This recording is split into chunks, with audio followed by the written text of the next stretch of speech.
Okay, let me see here. Are we live? Okay, there we go.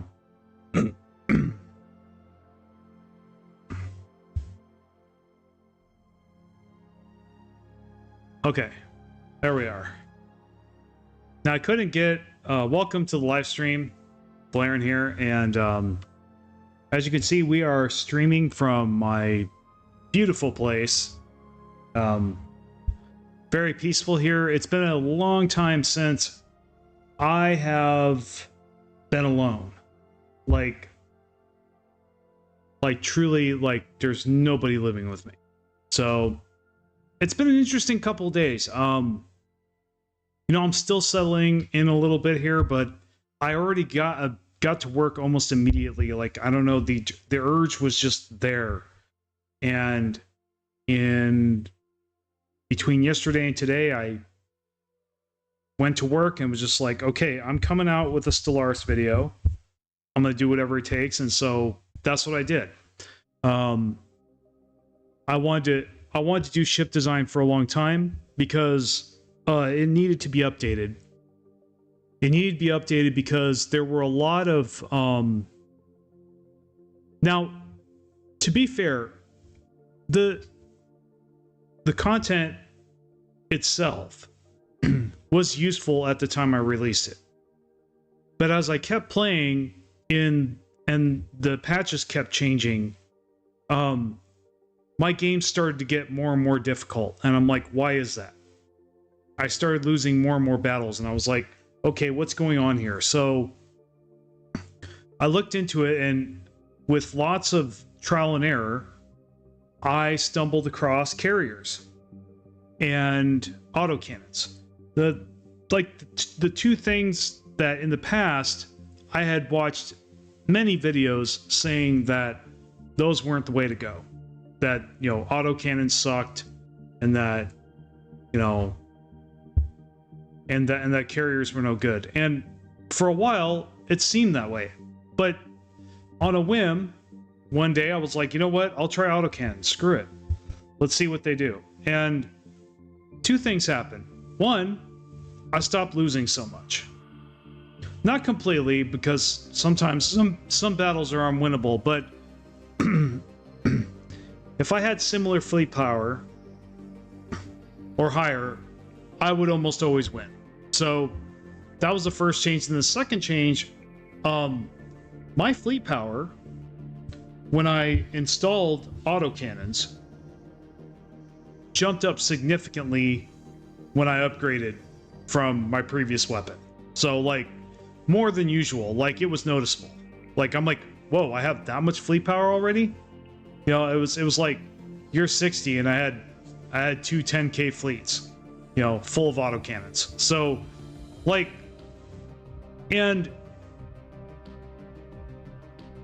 so I noticed that, and then, I used them, and I kept winning battles. And then when I got cruisers, I decided, okay, let's see how carriers do.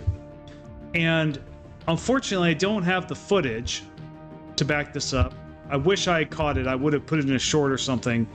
But I immediately went to battle with the computer's classic frigate spam. Now, in the past, when I was running a lot of cruisers, the computer would put photon launchers on its frigates, and they would just destroy me every time.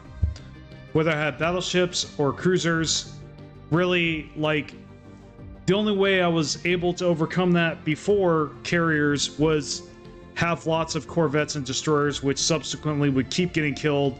And so it was a huge battle of attrition. So that wasn't very effective either.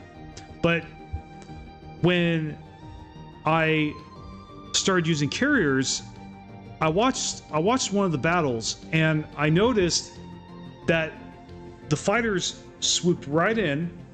The frigates completely stopped. They didn't shoot at my cruisers, and they just engaged with the fighters. And the fighters held them there. So that is very important. And that's when I became convinced that, yeah, okay, carriers are the way to go. Carriers are the way to stop the computer's bullshit. Because really, that's the only thing that I've found that works against you know, frigate launcher spam. You know, I tried missiles, they didn't work. I tried disruptors, they didn't work. I tried all the normal stuff. It didn't work until I tried carriers. So I wanted to share that knowledge with you guys. So I updated my ship design video, you know, updated it to 3.12. Brand new video. I think I could have spent more time with it, but I think it's been too long since I came out with a solid Stellaris video. I figured it was time. So that's what I did. And so I'm very happy to announce that, you know, I have a new Stellaris video now, and I plan on making more. The next one I want to do, though it may take a little bit, is synthetic fertility origin, you know, guide. So I want to do I want to do more origin guides for the machine age. You know, the synthetic fertility origin, the reason it's going to be tough to, or it's going to take a bit to make, is because I feel that I'm going to need to take screenshots of every story or event choice that you can make and explain them.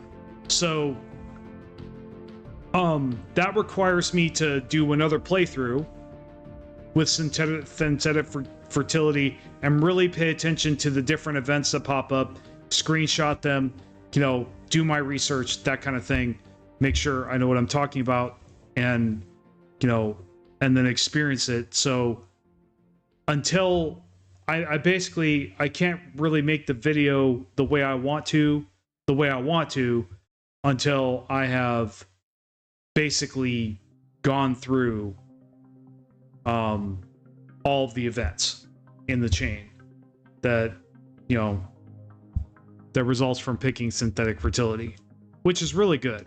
But yeah, so I want to do synthetic fertility. I want to do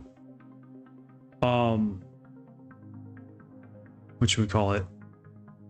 I want to do arc furnace or arc welders. Yes, arc welders. And then I want to do void forged. So basically the machine version of void dwellers, which is a really damn good origin. I must say it's very overpowered. I wouldn't be surprised if they nerfed it down the road. You're basically, with Void Forged, you are getting all of the Void Dweller's strengths with none of the weakness, basically.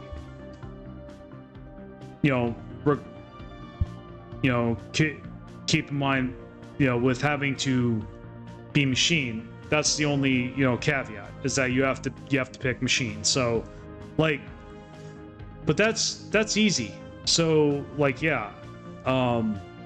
So I definitely want to do that origin as well. I will do the Mechanicus origin, or, you know, that's what we're calling it, because it's basically that. It's basically the Adeptus Mechanicus.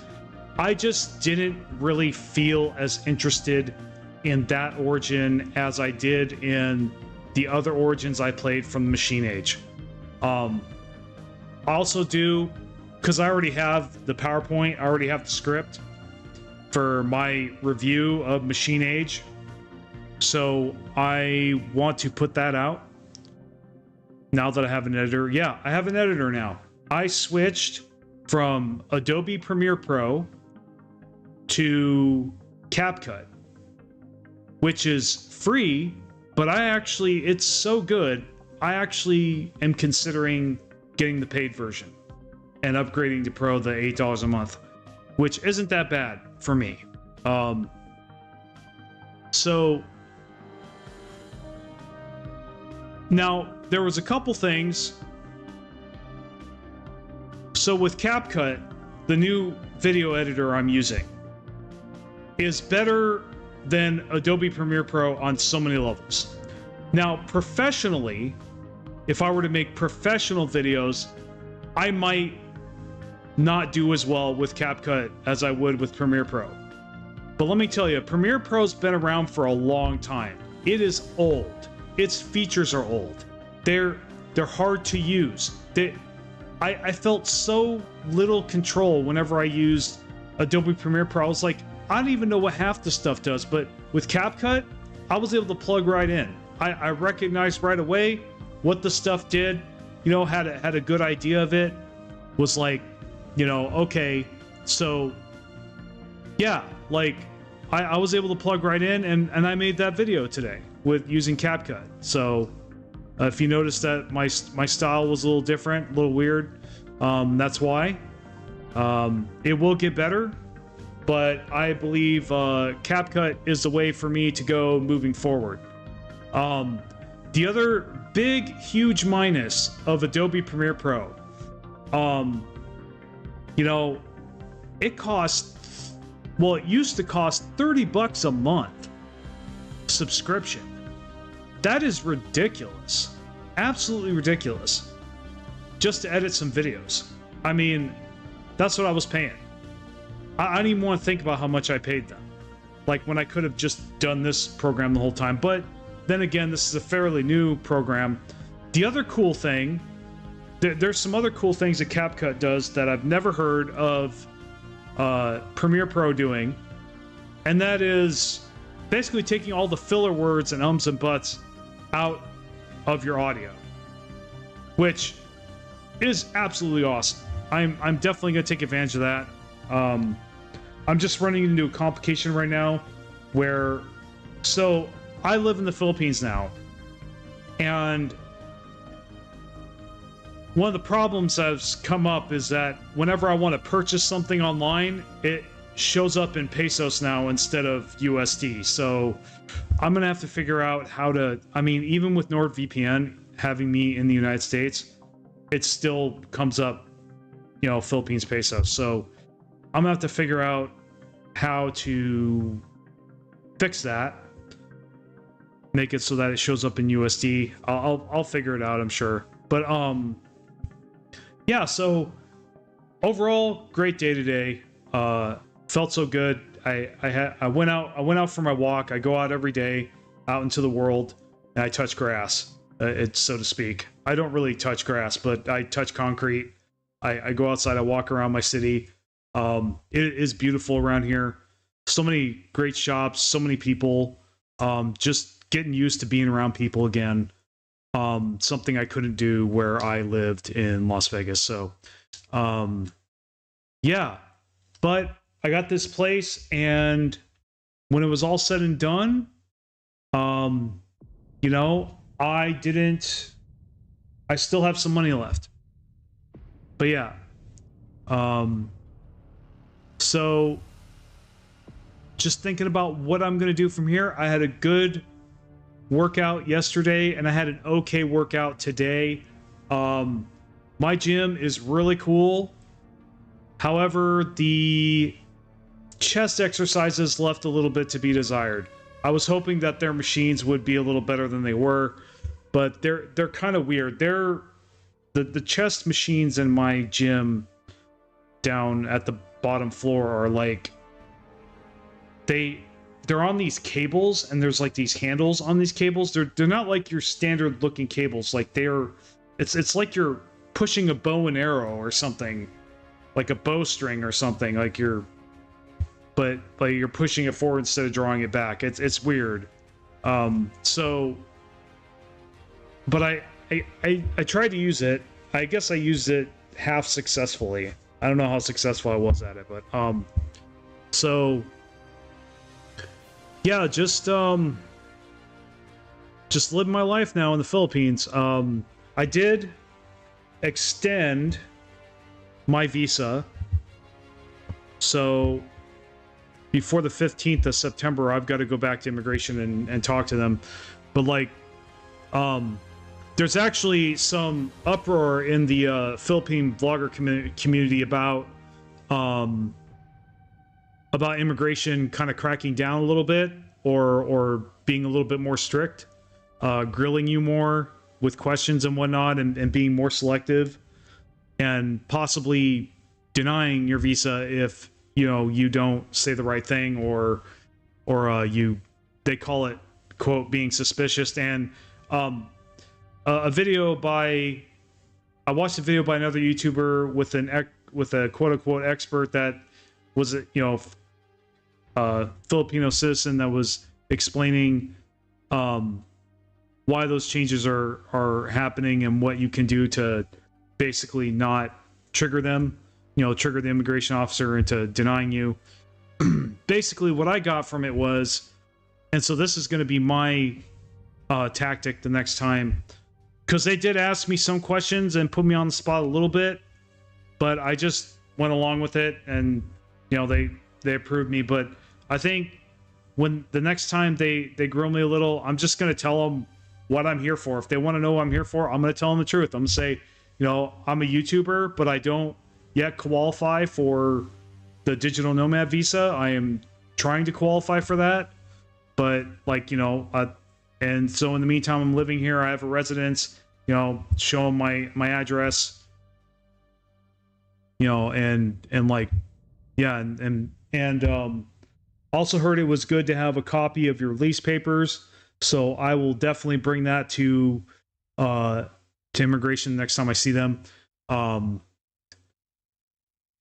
But I think once you understand what's really going on, once I understood what was going on and why they were doing that, why the immigration's doing this, put my mind a little bit more at ease, because basically they're looking for bad people, and I'm not a bad person. I don't do anything illegal.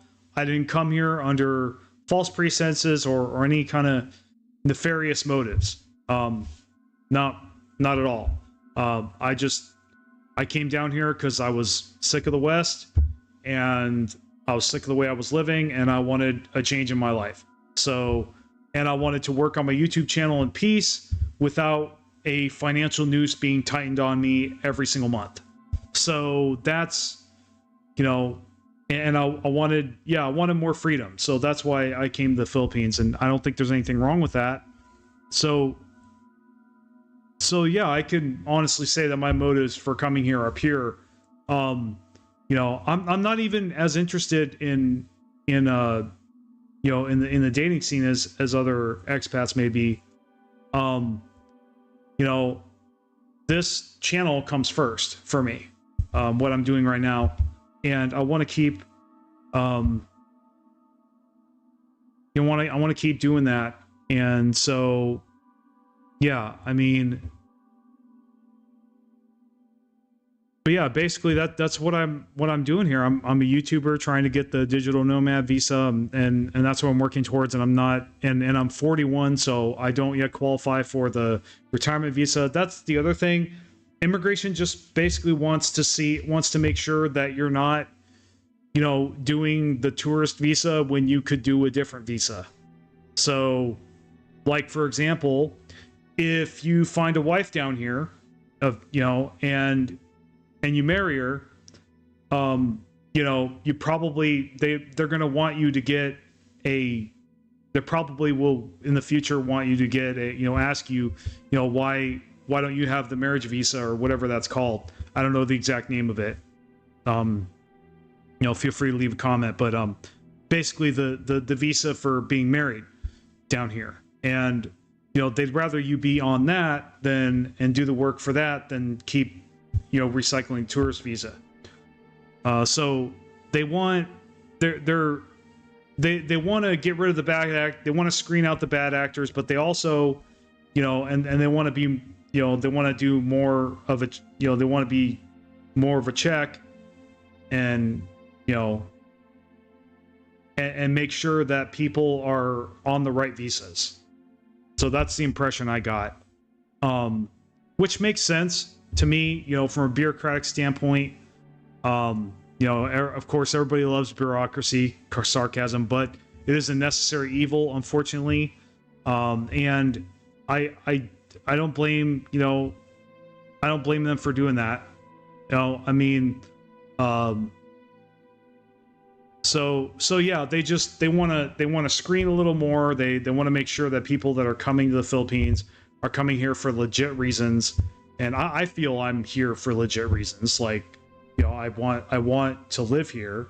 I just don't, you know, I don't qualify for the other visas, so this is the one I'm using. So, but the person in the video also said that if you know, if you've got those good intentions and you're actually putting money into the country, you know, like you've got a residence, you know, you're paying rent, all that stuff. You even have an ACR card or whatever, and you don't qualify for any other visas. You know, the impression I got is that that's still okay. You know, what I'm worried about, of course, is, you know, being denied because, you know, because I exist, you know, basically because I'm not, because they want to turn into, you know, do things the way Thailand's doing them, which is why I'm not in Thailand, because they have some pretty gnarly requirements for their visas. So, and I don't think I'm ready for that yet. Now, like I said,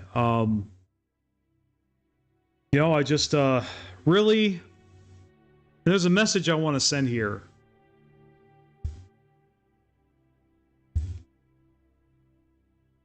Oh, I've seen that video. I've seen that video. Hello, welcome, Uncle Temo.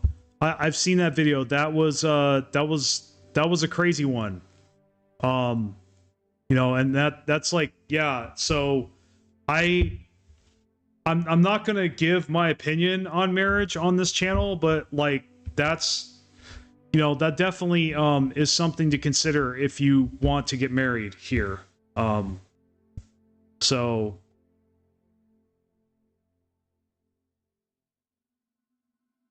yeah, I mean, you know, I've been very, like, honestly, let's face it, if I really wanted to, I could go to a bar right now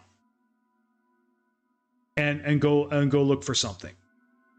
But I don't really feel like doing that. I am not in any rush. But it does mess with me a little bit. It's like, dude, why don't you go get laid? And I'm, you know, right now, like I said, I'm doing this channel, but I am going out every day. So I'm going out every day, and I'm just soaking it in. I think I am going to go to one of the nightclubs around here. I think it's called Xylo or something. Probably hit that place up soon. But, you know, right now I'm just getting established here. So, you know, and the other thing too is it took a lot of funds for me to move to the Philippines. It really did, more than I had previously anticipated. So honestly, I don't even know if I want a girlfriend right now, because let's face it, that would cost money. And, you know, normally dating costs money. So like I said, I'm not in a huge rush, and I don't have a lot of motivation at the moment to go out, you know, to try too hard, you know. Yeah, learn the culture and find out cool people. Watch out for people who will try to scam you. Yeah, that's the other reason I'm hesitant, and I'm just taking it slow, because, you know, I haven't looked into that yet. Like, but I'm taking it slow. The other reason too is because I want to be comfortable with people, and I'm not gonna jump into something if I see a red flag. And so far, I haven't really. Like I said, I've had a couple dates, but like, yeah, there's a lot of scammers out there. There's a lot of you know, red flags running around, and, you know, I'm finding myself sorting through them. So it's not very motivating at times. So but yeah, like, I mean, but at the same time, you got to give people a chance. So, you know, any expat clubs or organizations there? Yeah. I don't know. I'm sure there are. I know there's Facebook groups, all that stuff. especially on YouTube, the YouTube community. I have kind of hooked up with that. I am working with one of the YouTubers right now, but like, yeah, the other thing though, that I'm a little cautious on, you know, I want to go at my own pace, you know, and I had all these ideas when I came in here, but now I'm here and I feel way different than I thought I was going to feel. So not bad, but like, here's the thing. The psychology behind this, you know, you're leaving your country of origin behind. You've never been, yeah, culture shock, exactly. You know, you have to soak things in over time. You know, I realized, okay, so I'm here, now what? You know, I've got to develop a routine again. Like, really, I was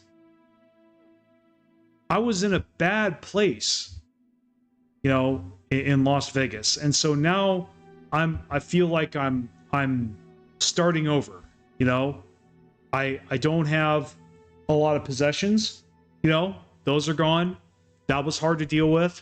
Then you had, you know, leaving my country, getting out of the US, you know, that's hard for anybody to leave their country of origin behind. I've lived there my whole life.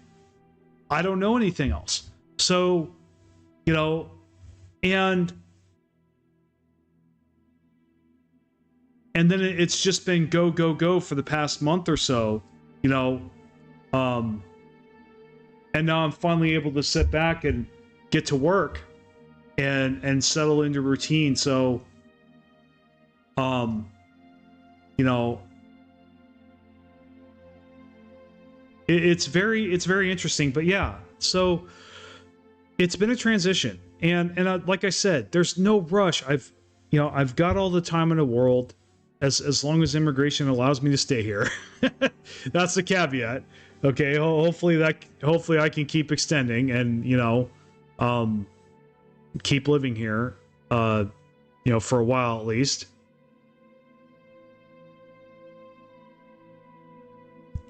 Yeah, I mean, so, you know, I've been kind of keeping my head down. I'm not gonna lie. I've been keeping my head down a little bit, just observing, being around the people, you know,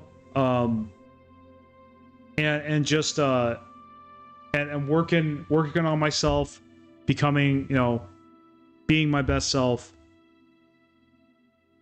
Yeah.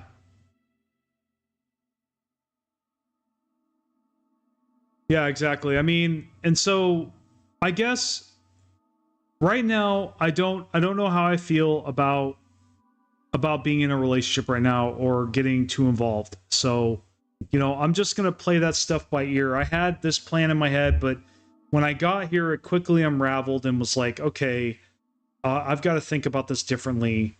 And so I had to take a giant step back from the whole idea, you know. And yeah, exactly. I've been trying not to flash too much. You know, but unfortunately, you can't be perfect here. And I may do a video about this, but like, you're going to have to take your money out at some point. So it's just being street smart as much as you can. It's just like, you know, I was taught this growing up in the US. You don't flaunt your money around or wave your money around in public. You just don't do that. You know, you don't draw too much attention to yourself, you know, especially if you're in a bad part of the neighborhood. I mean, that's street smarts. That stuff applies here. So I've just been applying what I learned there here, you know. For example, when I'm walking around out there, I just got done walking around. I keep my hands in my pockets. So for the most part, unless I'm taking out to do something, I keep my hands in my pockets. So I'm not an easy target, right? Because in order for somebody to reach into my pockets, they'd have to get past my hands. So, I mean, that's just something. You know, I'm a little more paranoid than the average bear, okay? But at the same time, I don't let that paranoia stop me from living my life, you know? And that's kind of the thing. So, like I said, I think I wasn't intending when I got here to take things slow, but I think I need to do that, and I'm more comfortable doing that. So, yeah. But in the meantime, you know, I work out, I do this, I make videos, and I live my life. And I go outside. I walk around, and you know, I do things to be social. And I'll be looking into those. I heard Meetup is pretty good down here. I might try that a little bit. You know. But yeah, but it's only been a couple days, so this is the beginning, hopefully the beginning of my new life. So yeah, but I'm really excited to break that barrier of, you know, that streak of not coming out with Stellaris content that was really bothering me. You guys may not know, but it was bothering me a lot those months that I wasn't coming out with any real solid videos. Yeah, that was, and it just got away with me too. Like, just one thing turned into another, and it's just, but you know, like I said, there's, oh, by the way, I found a new source of food today. Yeah, I found a new source of food today. I went to this burger joint in the strip mall next to me, and their food is way cheaper than the food I've been ordering. So I'm probably gonna start eating there, at least I'll live for a little bit until I can figure out a good way to order steaks to my door. I haven't been having a good, found a good way of ordering the steaks I want yet. So, but anyway, yeah. Also, I wanted to shout out and say, keep in mind, if you find a place to live here, make sure, don't do what I did. Make sure you like check the stove and the outlet to make sure the stove can be and is actually plugged in. If you're going to use a stove, I know a lot of people don't, but I'm one of the people that do. You know, and make sure the water's running. You know, check stuff. I didn't do that. I just looked around. I looked at it, all the furniture. I was like, okay, this is cool. Okay, it's got a shower. I just assumed it all worked. Well, when I moved in here, I had to spend a couple days waiting for them to fix stuff. So that wasn't fun. That was not fun. But you know, I pushed through it. And the other thing too that I've learned is that all shitty situations pass. They all do. Every crappy situation in my life that I've ever been in, or any moment, it passes, you know?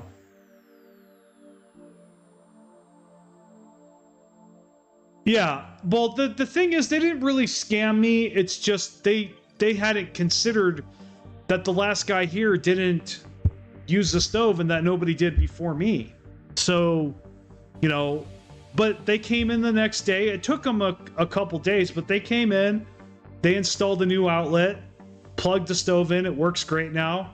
You know, they fixed the water, the kitchen sink water. Now the shower water was all right, but I guess I wasn't. Yeah. So they actually fixed their shit. So that is cool. I'm really glad for that. But it got so bad that I was like, you know what? Screw this. I walked like a mile to a huge superstore and I bought an air fryer and lugged it all the way back to my apartment. Because that's the other thing. I want to share what I learned. about grab. Okay, if you're in BGC, the ones in BGC probably already know this, but good luck finding a grab between the hours of 4 and 7 o'clock, or 3 and 7 o'clock. It's very difficult, unless you're ordering food. Like as far as transportation, like I've just stopped trying. So that's why I walked back, because it was in the evening. It was getting towards the evening. I was like, I'm hungry. I want meat. So I bought an air fryer, hauled all the way back here, you know. But they no skin off my back. Like I've done far worse than something like that. Like I used to haul ammo crates in the army, like, you know, 100 meters. I think I'm good with that. You know, back when I was a lot stronger. Yeah, so it's been a little bit of an ordeal, but then, you know, now everything's fixed.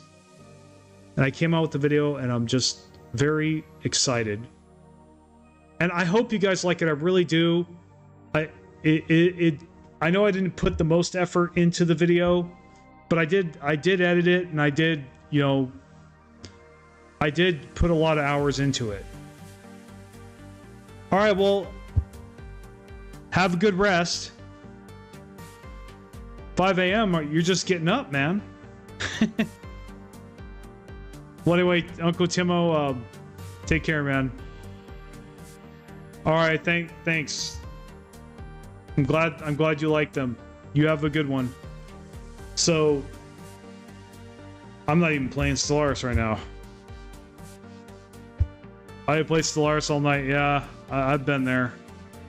Okay, so, but I just wanted to give you, I mean, this is the Volairen show. I just wanted to give you guys an update, what's going on, why I made the video, and so my next video, the next video I want to work on after this is a horde-based video. I noticed that a lot of my 7 Days to Die videos have been picking up in views, so I want to capitalize on that and come out with a horde-based video, and maybe other videos as well. Not all at once, but, like, you know, over time. But yeah, the 7 Days to Die 1.0 has dropped for some time now, so, you know, hopefully I can get it while it's hot. It couldn't have come out, honestly, 7 Days to Die 1.0 couldn't have come out at a more horrible time for me. it really couldn't have. I was in the middle of moving to another country, literally. So, all right, so we're gonna start a new game. I think we're going to. This is synthetic fertility. Okay, we're gonna just go with this United Barocan technocracy that I made randomly. Let's go with that. Start a new game.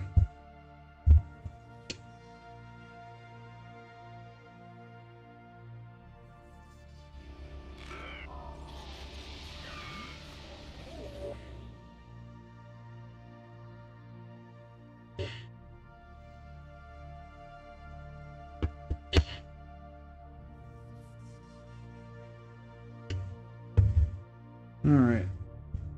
Got the chat open on my phone.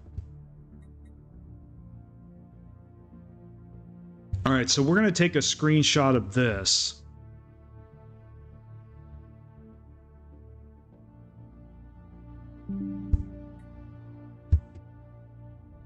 All right, so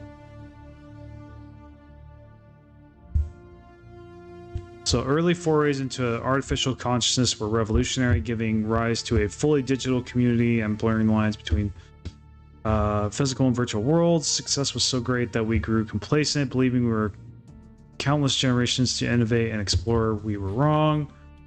Then a novel disease attacked our genetic code, lost ability to procreate. Okay, so now I'm going to take a screenshot of this as well. Every event that has to do with synthetic fertility, I need to take a screenshot of. That's simple. So this gives us tech progress towards artificial workforce, which we're going to need. So yeah, let's do artificial workforce. Want to get that done. So let me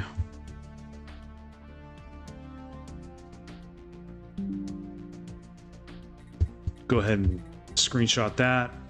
I'm gonna have shitloads of screenshots in the next couple months from all the videos that I'll be pumping out. So we got, let me see here.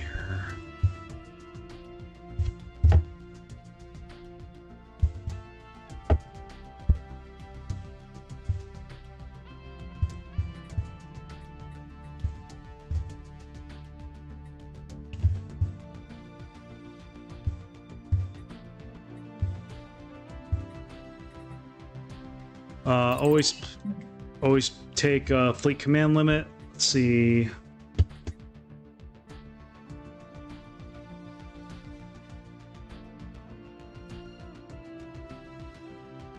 Always do energy grid. Okay.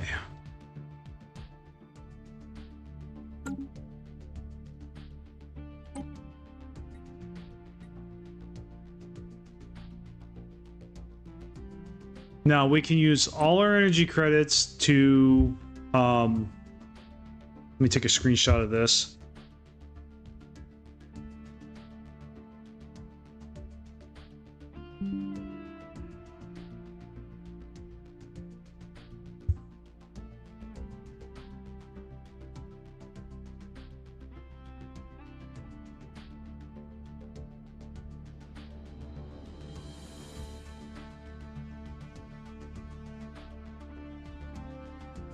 Actually, I want to take a screenshot of that.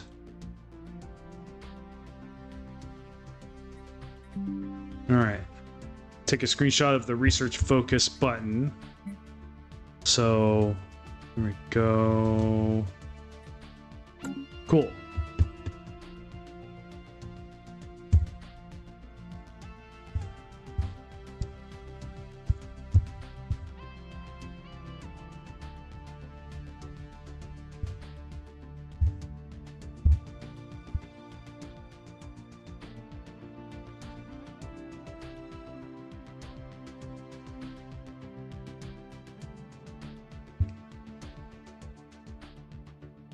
All right, so we're gonna go ahead and explore.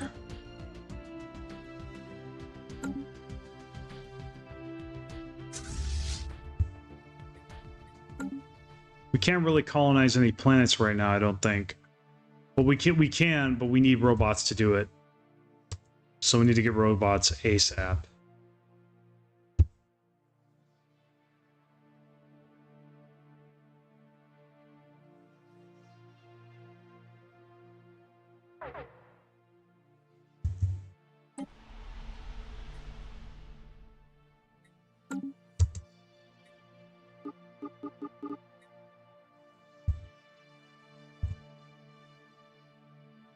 Oh, you put that on automatic.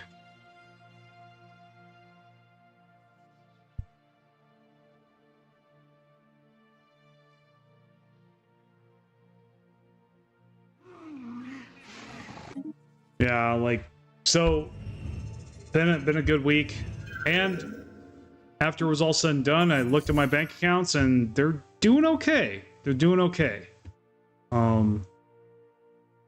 Not expecting any more unexpected expenses. So that's good for me. That was my main concern. So, you know what? Almost always do.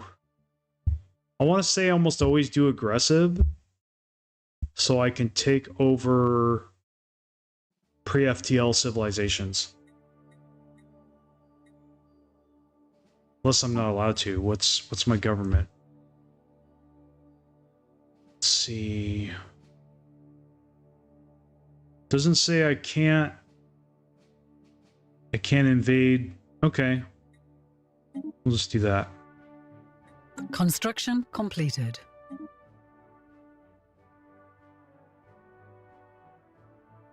Construction completed. Check my government form to make sure that I can invade primitive planets.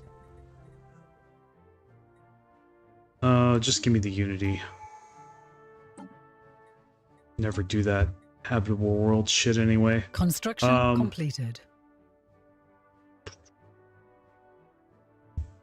Okay, so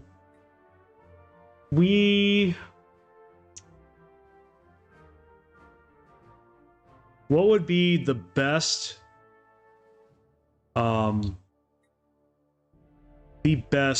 tradition to start off synthetic fertility?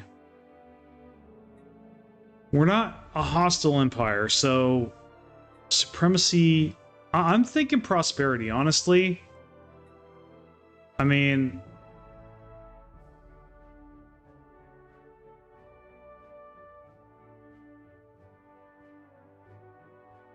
by the way, I've almost never been in any situation where I've had to take harmony or adaptability or aptitude or enmity or statecraft, especially politics. Usually my go-tos are like diplomacy, discovery, expansion, domination. If I'm playing a trade empire, mercantile, prosperity, or supremacy. That's what I basically go through every game. The rest just, I don't think they're as worth it or as good as those. But expansion's not going to be very good until it's not going to be very good until after I get robots. Discovery is okay, but like I already have lots of research. And domination, don't really want to get that till later, if I get that. So really, prosperity is what's going to get me ahead quickly. So we'll just start with that. That's pretty much a go-to. If you're not doing anything else, pick prosperity. You know, it's never a case of this is the absolute best, you must pick it every time. Like, that, honestly, I don't think that really applies in Stellaris because there's so many different builds and so many different playstyles. Like, there's never going to be one perfect way of doing things. Especially, it also depends on what your goals are, right? So, if I want to conquer the whole galaxy, I don't want to vassalize anyone. I just want to wipe everybody out. Well, I'm going to pick different traditions based on that. Obviously, the first one I would pick is supremacy, but let's say I'm a trade empire. I want to make love, not war. Well, you know, and get vassals. Well, then I don't really, unless I get a hostile empire next to me right away, I'm not really going to want to pick supremacy. I want to pick something like prosperity. So, yeah, that's just one of those things.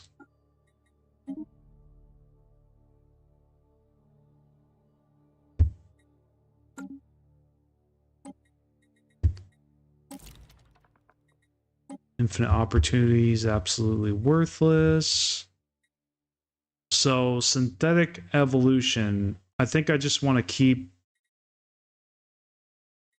picking this. Keep working on that tech. Very important. So,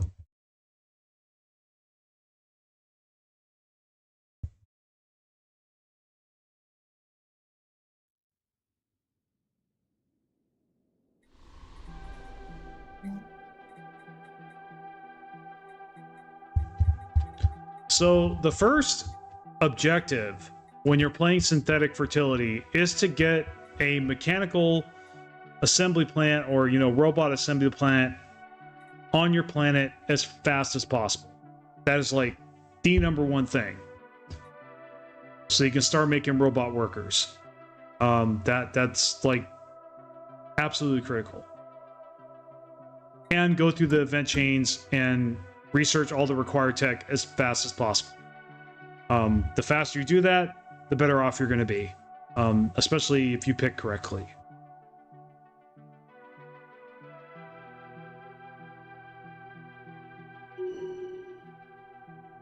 System survey concluded.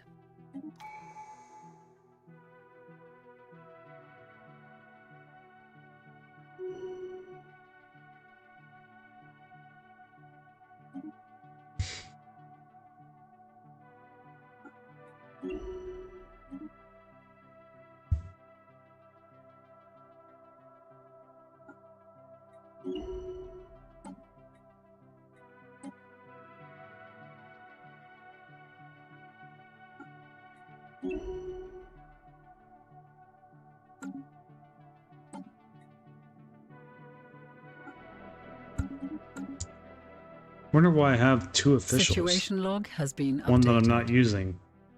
Okay, don't care about precursors.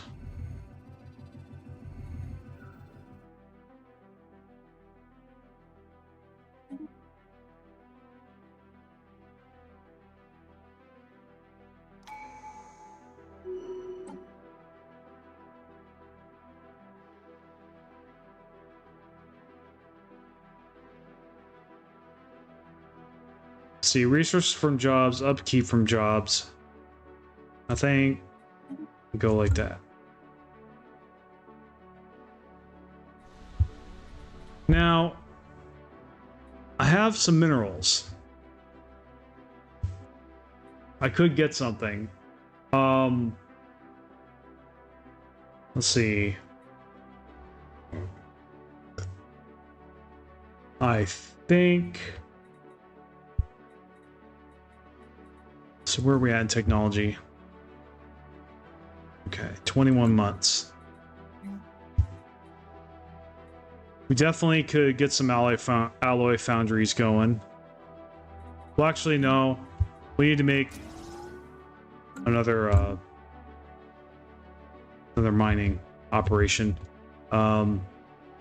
Okay, so this is explored. Why don't we take this over here and claim it?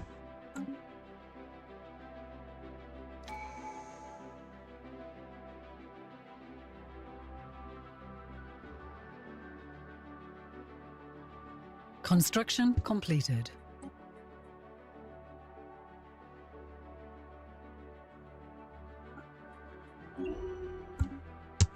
System survey concluded.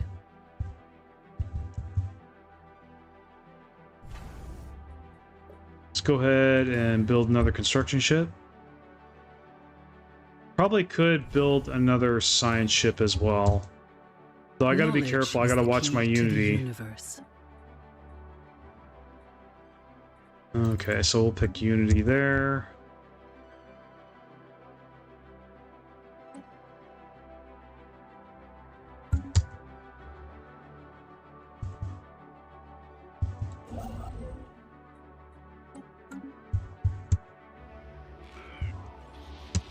Okay, so this is the another event chain. We're going to go ahead and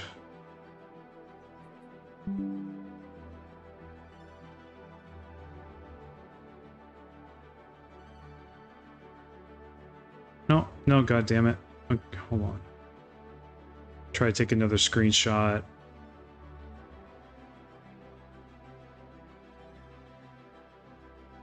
No. I goofed that up.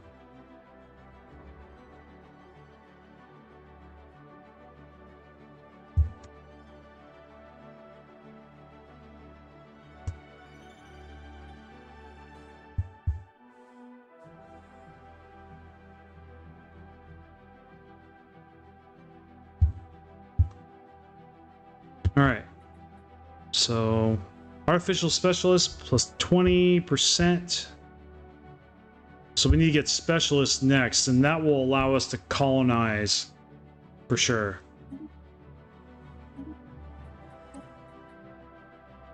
So, machine template system. Well, okay, we do need the machine template system. for sure. Let's do droid workers. So we're going to go ahead and go with that.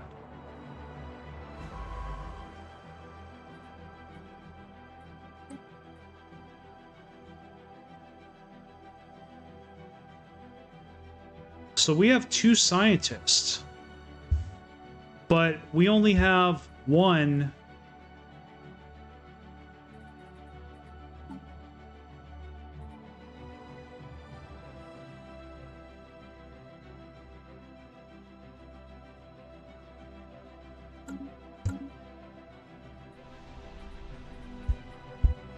So we have a scientist occupying this world.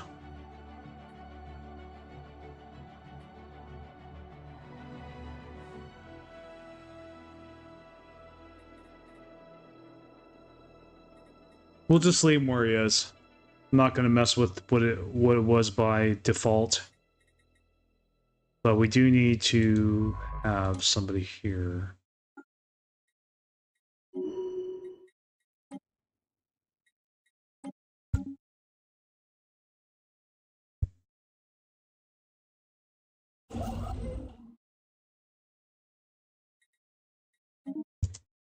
Take that over.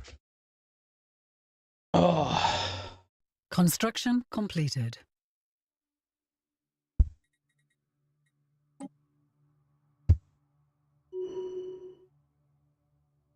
Construction completed.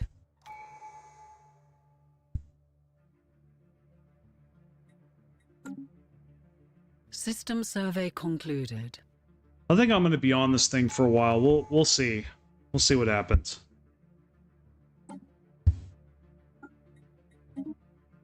Anomalous readings registered.